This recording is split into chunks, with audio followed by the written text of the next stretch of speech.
9. Heroic worker takes a hit. While working at a fast food restaurant in Antioch, California in 2022, 19-year-old Bianca Palomera saw 4 men harassing her co-worker's brother with autism. They were threatening to beat up the boy for no reason, so Bianca stepped in and told the bullies to stop, telling them what they were doing wasn't right. Instead of having a civilized conversation, one of the men turned around and punched Bianca repeatedly in the right eye. Her glasses went flying, and bystanders suddenly got involved. The men continued to lash out at Bianca as one of her co-workers pulled her away from him. She was rushed to the hospital and ended up losing her right eye. The suspects were seen fleeing the scene in a silver BMW, and despite the incident being captured on camera, no arrests were initially made. Police finally nabbed the main suspect, 20-year-old Isaac White Carter, several weeks later. He faces felony charges of mayhem and aggravated assault causing great bodily injury.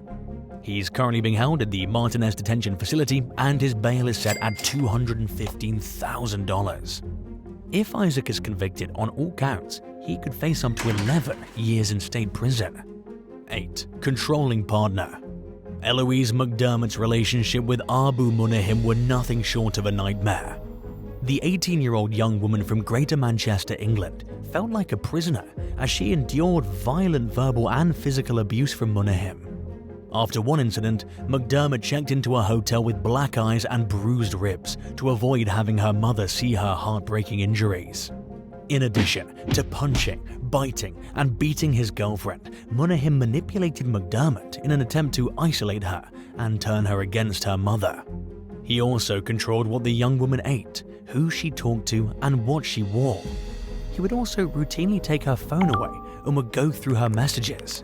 On the rare occasion Munahim allowed McDermott to go out, he called and texted her constantly the entire time she was gone.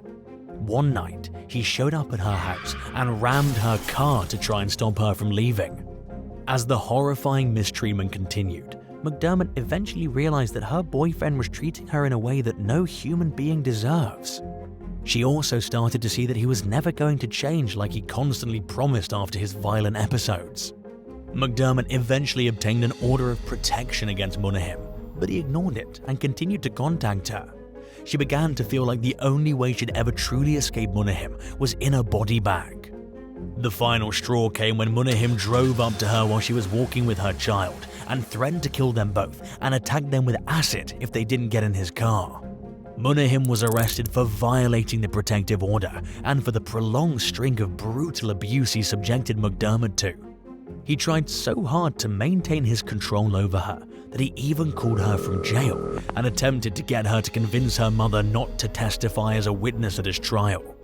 But McDermott was finally done letting Munahim terrorize her, and the judge sentenced him to 4 years in prison for his crimes. 7. Tragedy strikes twice. Just 4 months after marrying her soulmate Harold Hagen in 2022, 59-year-old Kelly Hagen was fatally struck by a car while crossing a road in Winter Haven, Florida, on her way to a Christmas parade. The driver, who was behind the wheel of a silver Dodge Caliber with Virginia plates, fled the scene and remains at large despite the family's pleas for them to quit being a coward and turn themselves in. Harold Hagen told Fox News that there were no skid marks on the road or any other evidence that the suspects slammed on their brakes in an attempt to avoid hitting Kelly. He witnessed the hit and run and estimated that the driver was going around 60 miles per hour when they slammed into Kelly so hard that she was knocked out of her shoes. It was the second time tragedy struck the family that year.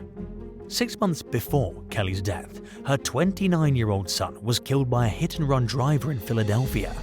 Kelly's daughter, Ashley Grabowski, told ABC Action News that they were still processing her brother's death when they were suddenly hit with the tragic news about her mother.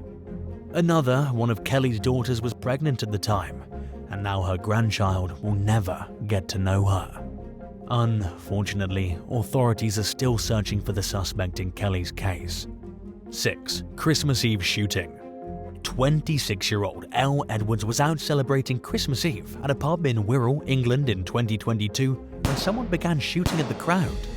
She wasn't the intended target, but was caught in the crossfire, and she was fatally shot by the reckless onslaught of bullets. 4 other bar patrons were also injured, but they survived. Gathering at the pub on Christmas Eve was an annual tradition for a lot of community members, including Elle's family and friends. In all the years they'd been going there, nothing like this had ever happened. 3 suspects were arrested in connection with the shooting, but were released without formal charges. One of the suspects, a 30-year-old man who previously served time for murder and attempted murder charges in an unrelated case, had been released early. He was on probation at the time of the shooting and was taken back to prison for his suspected role in the homicide.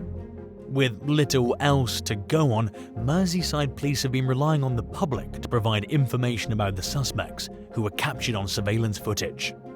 They've received dozens of tips, but the investigation has proven to be complex and difficult. For now, Elle's surviving loved ones have no choice but to trust that law enforcement is doing their due diligence and will eventually bring the perpetrators to justice. 5. Unprovoked violence. After a night of drinking in March 2022 in the English town of Wingate, 31-year-old Lee Barnes showed up at the home of his on-and-off-again girlfriend, who was 21 weeks pregnant with his child. The young woman would later describe how Barnes was shouting at her, telling her he'd found out the truth, which made no sense to her. During the bizarre outburst, he flipped over his girlfriend's sofa and then grabbed her by the throat. Barnes also picked up a kitchen knife and threatened to stab himself with it, and he said he'd tell law enforcement that his girlfriend stabbed him. He told the young woman to pack his belongings that were at her house, and she told him that she wished the baby wasn't his. In a disturbing escalation of violence, Barnes said, "Your wish is my command," and threatened to throw her down the stairs in an attempt to end her pregnancy. The girlfriend ran, but Barnes caught up to her and strangled her, nearly causing her to black out. He dragged her by the neck and punched her before he finally left the house, at which point the woman went to the hospital. Luckily, her baby was fine, and the mum-to-be only received minor injuries, although she was likely left with some serious psychological scars after what she went through. Authorities charged Barnes, whose defense attorney argued that the defendant had a history of mental health issues and was on a 10-year plan to get himself on the right track. The lawyer also pointed out that Barnes only had one criminal conviction, and it was for shoplifting. He described the attack as an isolated incident and insisted that his client wasn't a lost cause. But these pleas did little to sway the court. In the end, Barnes was convicted of assault with actual bodily harm and was sentenced to 20 months in prison for the incident. 4. Deadly disrespect. 46-year-old Kane Allen Wayman rang in the 2021 New Year at the Mongol Biker Club headquarters on New Zealand's South Island. He wasn't a member, but went to the party with his ex-wife, Liz Sheed, whose father Lyndon was in the biker gang. At some point during the night, Wayman got into a disagreement with a club member. It caught the attention of Lyndon Sheed, who punched Wayman to the ground and proceeded to stomp on him with 2 other members. In the weeks leading up to the party, Wayman had allegedly made numerous disrespectful comments about the Mongols. He was seemingly unaware during the party that club members weren't exactly fond of him being there. Someone dropped Wayman off at the hospital during the early morning hours.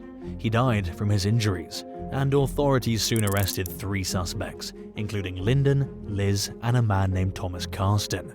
Prosecutors initially accused Liz of instigating the assault, while the attackers were accused of viciously beating Wayman at a time when he was completely defenseless. Liz Sheed and Thomas Carston were ultimately acquitted of the charges against them. Lyndon, on the other hand, was convicted of manslaughter and received a 5.5-year prison sentence. At his sentencing, the judge described the assault as a senseless act of violence and pointed out how he could have used his position as a senior member of the Mongols to de-escalate the situation, but instead, he did the opposite. 3. Brutally assaulted by a pro boxer. In late 2021, Canadian tourists Jamie Coots and Genevieve Thomas were assaulted while vacationing in Playa del Carmen, Mexico. The women were at a bar along the town's popular Quinta Avenida, or 5th Avenue, when a man started bothering another woman they were with. She told him she wasn't interested, but he continued to pester her. Coots and Thomas intervened and told the man to back off, and at first it looked like he'd listened. But he rushed at the women just moments later and punched Thomas in the jaw, hitting her so hard that she blacked out. When she was losing consciousness, she fell and hit the back of her head on something, giving her a wound that required stitches. The man struck Coots next, breaking her nose and one of her teeth. In a social media post, Thomas thanked locals for stepping in and helping them get to safety.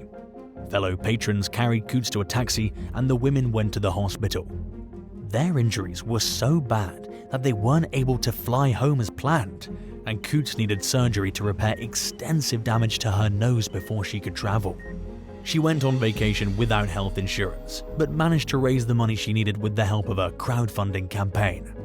According to the most recent update, her nose and facial bones still needed a lot of work, but her condition had improved enough for her to fly home after being hospitalized for a week. She's continued to undergo reconstructive surgery in hopes of saving her eye. The Quintana Roo District Attorney's Office charged Canadian professional boxer Peter Nowacek with attempted murder in connection with the incident. He was in police custody as he waited for his trial, but there hasn't been any updates on the case in over a year, and so the outcome is unclear. 2. Rolex robbery. In 2020, 34-year-old single dad Stephen McMyler travelled by train from Wigan to London with plans to fly to Thailand. But he changed his mind about the trip and rode the train back to Wigan instead. He stopped for some drinks on his way home and befriended a man named Lewis Peake, who complimented McMyler's shiny gold Rolex watch. He made the mistake of mentioning the watch's 5-figure value, not realizing that he'd just made himself a target for robbery. Determined to get his hands on the watch, Peake tried getting 2 teenagers to help him rob McMyler. Surveillance footage captured Peake's continued recruiting attempts until 4 men agreed to participate in the robbery. The group of 5 viciously attacked McMyler outside a church. During the attack, someone kicked him in the head, rendering him unconscious, and the thugs removed his watch. Before fleeing the scene, they triumphantly grinned and laughed amongst themselves.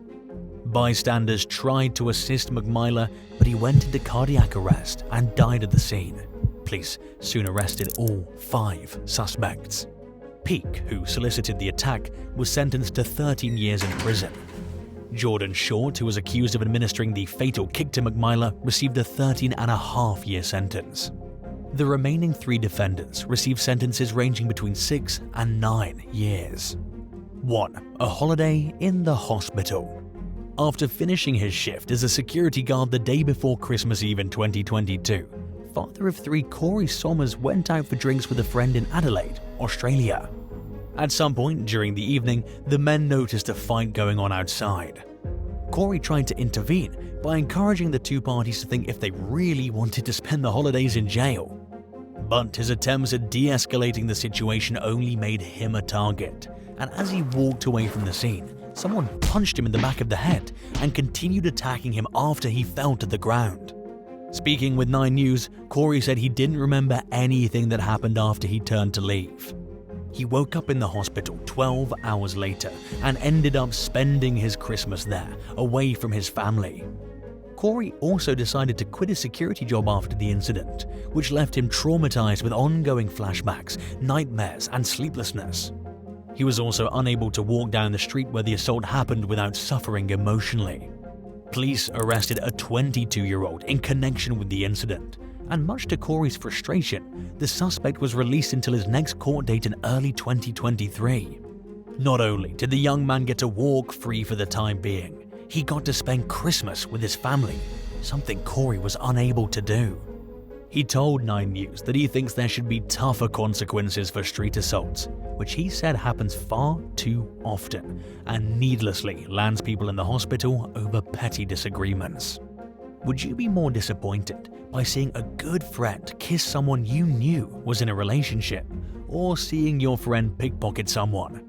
Let us know in the comments below. If you enjoyed today's video, be sure to subscribe to the channel. Thanks for watching, and we'll see you next time. Bye!